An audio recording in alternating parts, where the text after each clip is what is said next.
Hoy vamos a hablar de los primeros años que forman la famosa década de los 70, los inicios de la insurgencia obrera y popular. En 1966, los militares dieron otro golpe de Estado. Sube el general Onganía. La CGT, dirigida por Augusto Timoteo Bandor, apoya al gobierno militar. Perón desde Madrid llama a desencillar hasta que aclare, o sea, quédate en el molde a ver qué pasa. Que el viejo líder en el exilio tenía expectativa de que hubiese una apertura gradual y él pudiera finalmente retornar al país. Poco después se da cuenta de dos cosas: que Onganía y los militares piensan quedarse por décadas y que Bandor, viendo ese panorama, deciden pensar un peronismo sin Perón. Y ahí Perón resuelve apoyar la creación de la CGT de los argentinos con los sindicatos opositores a Onganía, algunos de ellos combativos y que se oponían a Bandor y a los dirigentes dialoguistas. Punto.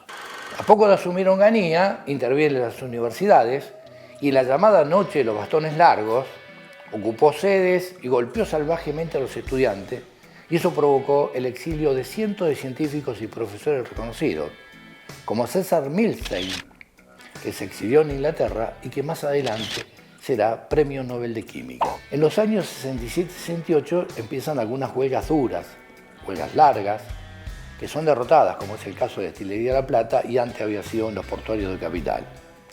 Pero de ahí se va fogueando una nueva dirección, nuevos activistas, nuevos luchadores. Algunos venían de la época de la Resistencia, pero la mayoría eran jóvenes, sin experiencia. Vamos al año 69. Una de las preguntas que nos llegó nos pregunta qué pasaba en la economía en esos años. El gobierno militar empezó a tener problemas con su plan económico, que había estabilizado bastante la situación del país y sobre todo el dólar. Se le empieza a desmadrar eso. La banca se extranjeriza como nunca. Pero no solo eso. Para el año 1969, entre las 100 empresas más importantes del país, casi el 70% eran de capitales extranjeros. Había una entrega brutal de la economía nacional. En Tucumán se cierran decenas de ingenios y hay miles de despedidos. Y con un nuevo ataque a la universidad que provocan en mayo del 69, hay manifestaciones en Corrientes. La policía mata a un estudiante, se llamaba Cabral, y en Rosario se movilizan los estudiantes por las reivindicaciones y contra la represión en Corrientes. Y la policía mata primero a un estudiante y empieza el rosariazo y matan a otro estudiante. Y la bronca no paraba de crecer. Y entonces la CGT a nivel nacional convocó un paro nacional para el 30 de mayo. En Córdoba, por cuestiones locales, como la quita del sábado inglés, que era trabajar hasta el mediodía y te pagaban el sábado entero, e incentivos por zonas, se dispone un paro desde el mediodía del 29 de mayo. Se inicia el Cordobazo. Las columnas obreras llegan al centro de la ciudad y se unen a los estudiantes para hacer un acto. Son reprimidos, resisten, enfrentan a la policía, levantan barricadas, queman autos, destrozan empresas extranjeras. Unas 150 manzanas quedan en manos de los manifestantes. En la Córdoba insurrecta se unen obreros y estudiantes, universitarios y secundarios, en las calles, en las barricadas, y logran derrotar a la policía. Era un hecho histórico. Los estudiantes iban por un lado y los obreros por otro, en todo este periodo de las dos últimas décadas. Solo al final de la tarde el ejército entra a la ciudad y la lucha se retira del centro hacia los barrios, particularmente el barrio Clínica y el barrio de Estudiantes. Podemos decir que fue una huelga general política, porque el reclamo traspasó los límites sindicales y golpeaba al gobierno de lleno, y si bien se dio solo en una ciudad, tuvo repercusiones nacionales. Y también fue una acción histórica independiente, con elementos insurreccionales. El grito en estas calles fue: luche, luche, luche, no deje de luchar por un gobierno obrero y popular. El Cordobazo cambió la historia. La clase media se hizo opositora, incluso en las barricadas que tiraban colchones de los edificios de clase media, mostrando la unidad con los trabajadores para resistir los gases lacrimógenos. A su vez comienza un proceso de ocupaciones de fábricas y azos en todo el país. ¿Qué son los azos? Levantamientos obreros y populares que enfrentaban a la policía en verdaderas huelgas políticas en las ciudades importantes como Rosario, Tucumán, nuevamente en Córdoba, en Mendoza y en otras localidades menores. Es el comienzo del fin de la dictadura. Surgen activistas y delegados combativos que desplazan a los dirigentes traidores y se va forjando una vanguardia obrera muy combativa. En Córdoba surge el CITRAC-CITRAN, que eran sindicatos de las plantas de Fiat, que eran y se reivindicaban antipatronales, antiburocráticos y contra el gobierno militar. Son el emblema de lo que se conoce como el clasismo, que es una tendencia obrera que es independiente de toda variante patronal. O sea, no eran peronistas. Hay otros sindicalistas combativos, como el caso de Agustín Tosco de Luz y Fuerza, que organizó el Cordobazo, que sin ser peronista, él pregonaba la conciliación de clases con la burguesía nacional, en sintonía con lo que decía el Partido Comunista y otros reformistas. La juventud, en esos años, inspirada por las ideas de la Revolución Cubana y por el Che Guevara, radicaliza su ideología.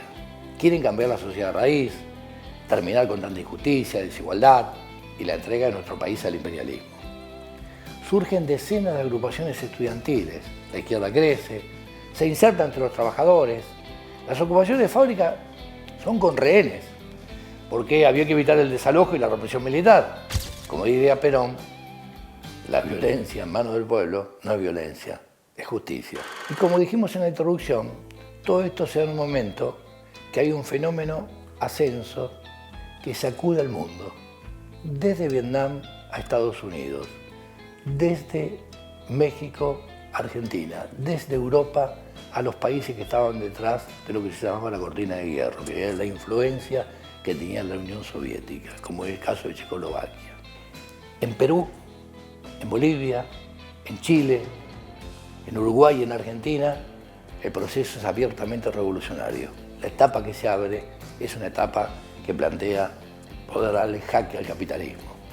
Justo un año después, el Día del Ejército, en 1970, los montoneros, que recién se habían formado, secuestran y después matan a Aramburu. Aramburu era la cara del golpe gorila del 55. Perón va a utilizar a lo que él llamaba Juventud Maravillosa para chantajear al régimen militar. Poco después surge el Ejército Revolucionario del Pueblo, que era el brazo armado del PRT, que ellos se reclamaban marxistas. La guerrilla, con la formación de un grupo armado de élite, pensaban que la gente se sumaría a sus filas al ver sus acciones heroicas. El final trágico ante un ejército genocida demuestra que esa estrategia era completamente equivocada. Demuestra que nada puede suplantar a la fuerza organizada de millones de trabajadores y jóvenes para preparar la insurrección. Con el país prendido fuego y con el surgimiento del ERP y los montoneros, el régimen libertador, ese que había empezado en 1955, está herido de muerte. El reemplazo de Onganía no detiene la crisis. Otra vez se levantan los obreros de Córdoba, dirigidos por el clasismo del CITRAC-CITRAN en febrero de 1971. Es el Viborazo, que se llamó así porque el interventor de la provincia de Córdoba, el gobernador, dijo que iba a cortar de un solo tajo a esa víbora venenosa que era el comunismo, la insurrección. Y los obreros entonces cordobeses, con ese típico humor que ellos tienen, le pusieron a ese levantamiento obrero popular el Viborazo. El régimen capitalista olfatea el peligro de perder todo y finalmente asume la NUCE, que propone el Gran Acuerdo Nacional, que pretende una salida acordada con los partidos políticos tradicionales, particularmente el peronismo y el radicalismo. Del grito de lucha por un gobierno obrero y popular, que se cantaban en las barricadas de Córdoba en el 69, pasamos a final del 71, luche y vuelve, que era por el retorno de Perón. La enorme combatividad de obreros y estudiantes necesitaba de una estrategia para vencer, de una organización política que se planteara claramente la lucha por una nueva sociedad, de derrotar al decadente capitalismo argentino. Las organizaciones que hablaban en nombre de la izquierda tradicional eran reformistas, como el Partido Comunista y el Partido Socialista. La guerrilla peronista, montoneros más la FARC y la FAP, querían el retorno de Perón, para lograr de ahí la patria socialista.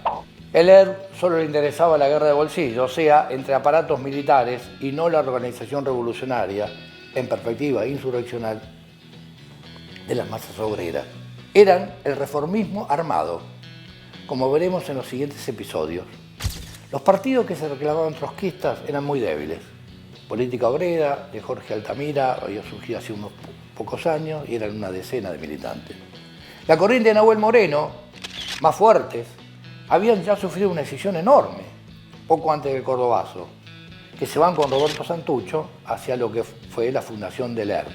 Lo que pasa es que la corriente de Nahuel Moreno, la que se conoce por el morenismo, no se había preparado previamente, buscaba atajos permanentemente y no un trabajo paciente en épocas donde había retroceso o de reorganización. Y eso lo pagó carísimo, porque llegaron débiles al Cordobazo. Al Cordobazo llegaron sin siquiera tener una célula militante en esa ciudad, que era una ciudad proletaria por excelencia. El desvío, con el retorno de Perón y el llamado a elecciones, se pone en marcha, sin mucha resistencia. En el siguiente episodio vamos a ver cómo fue lo del retorno de Perón, el intento de desvío de este ascenso obrero y popular, y con el general exiliado en Madrid que retorna a la Argentina para ejercer su tercera presidencia. Acordate, déjanos comentarios, preguntas que las vamos a ir respondiendo en los próximos capítulos y dale like. Punto.